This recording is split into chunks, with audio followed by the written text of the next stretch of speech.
ಎಲ್ಲರಿಗೂ ನಮಸ್ಕಾರ. ಇವತ್ತು Bengaluru Bulls versus Patna pirates match ಇದೆ. ನಮ್ಮ ಬೆಂಗಳೂರು ಬುಲ್ಸ್ಗೆ ಇದು 4ನೇ ಮ್ಯಾಚು. 3 ಮ್ಯಾಚನ್ನು ಕೂಡ ಸೋತಿದೆ. ಇದು 4ನೇ ಮ್ಯಾಚು ಪಟ್ನಾ ಪೈರೇಟ್ಸ್ ವಿರುದ್ಧ. ಹೌದು, ಮ್ಯಾಚ್ಗಿಂತ ಮುಂಚೆ ನಮ್ಮ BC ರಮೇಶ್ ಅವರು, ಕೋಚ್ ಅವರು ಮಾತಾಡಿದರೆ ಏನು ಮಾತಾಡಿದರೆ ಬನ್ನಿ ತಿಳಿಸ್ಕೊಡ್ತಾ ಬರ್ತೀನಿ. ಹೌದು, ಇವತ್ತು ಮ್ಯಾಚ್ ಇದೆ. ಹೌದು, ವೈಜಾಗಲ್ಲಿ ನಡೀತಾ ಇದೆ ಮ್ಯಾಚು, ಸೆಪ್ಟೆಂಬರ್ 6ನೇ ತಾರೀಕು. ಹೌದು, ಏನು ಹೇಳಿದ್ದಾರೆ ಕೋಚು ಬನ್ನಿ ತಿಳಿಸ್ಕೊಡ್ತಾ ಬರ್ತೀನಿ. ಹೌದು, ಕೋಚ್ ಏನಂತ ಹೇಳಿದಾರಪ್ಪ ಅಂದರೆ, ಮೊದಲು ನಾವು ಡಿಫೆನ್ಸನ್ನು ಸ್ಟ್ರಾಂಗ್ ಮಾಡ್ಕೋಬೇಕು.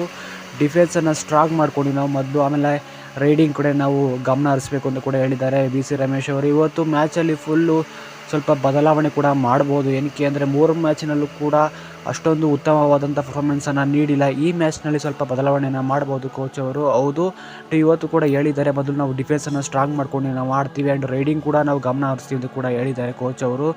8 ಗಂಟೆಗೆ ಸ್ಟಾರ್ಟ್ ಆಗ್ತಾಯಿದೆ ಪಟ್ನಾ ಪೈರೇಟ್ಸ್ ವರ್ಸಸ್ ಬೆಂಗಳೂರು ಬುಲ್ಸ್ಗೆ ಇದು 4ನೇ ಮ್ಯಾಚ್ ಆಗಿರುತ್ತೆ. 4ನೇ ಮ್ಯಾಚು ಗೆಲ್ಲಲೇಬೇಕು ಅಂತ 4ನೇ ಮ್ಯಾಚನ್ನು ಫುಲ್ ಸ್ಟ್ರಾಂಗನ್ನು ಮಾಡಿದ್ದಾರೆ. ಸ್ಟಾರ್ಟಿಂಗ್ 7ನಲ್ಲಿ ಕೂಡ ಮುಖ್ಯ ಬದಲಾವಣೆ ಕೂಡ ಮಾಡ್ತಾ ಇದ್ದಾರೆ ಅಂತ ಹೇಳಕ್ಕೆ ಇಷ್ಟಪಡ್ತೀನಿ. ಹೌದು, ಇವತ್ತಿನ ಮ್ಯಾಚು ಕೂಡ ಭಾಳ ಇಂಪಾರ್ಟೆನ್ಸ್ ಆಗಿರುತ್ತೆ. ಏನಕ್ಕೆ ಅಂದರೆ 3 ಮ್ಯಾಚನ್ನು ಕೂಡ ಸೋತಿದೆ ನಮ್ಮ ಬೆಂಗಳೂರು ಬುಲ್ಸು. 4ನೇ ಮ್ಯಾಚು ಗೆಲ್ಲಲೇಬೇಕು ಅಂತ ಪಟ್ನಾ ಪೈರೇಟ್ಸ್ ವಿರುದ್ಧ ಆ್ಯಂಡ್ ನಮ್ಮ ಬೆಂಗಳೂರು ಬುಲ್ಸ್ ತಂಡ ರಣತಂತ್ರವನ್ನು ಮಾಡಿದೆ. ಹೌದು, ನಿಮಗೆ ಹೆಚ್ಚಿನ ಅಪ್ಡೇಟ್ ಬೇಕು ಅಂದರೆ ನಮ್ಮ ಟೆಲಿಗ್ರಾಮ್ ಚಾನಲ್ನ ಜಾಯ್ನ್ ಆಗ್ತಾ ಬನ್ನಿ, ಫ್ರೀಯಾಗಿ ಅಪ್ಡೇಟ್ ಸಿಗ್ತಾ ಬರುತ್ತೆ. ಹೌದು, ಇವತ್ತಿನ ಮ್ಯಾಚ್ಗೆ ಕ್ಷಣಗಣನೆ ಶುರು ಆಗಿದೆ ಅಂತ ಹೇಳಕ್ಕೆ ಇಷ್ಟಪಡ್ತೀನಿ. ಹೆಚ್ಚಿನ ಅಪ್ಡೇಟ್ ಬೇಕು ಅಂದರೆ ಚಾನಲ್ನ ಸಬ್ಸ್ಕ್ರೈಬ್ ಆಗಿ. Thank you.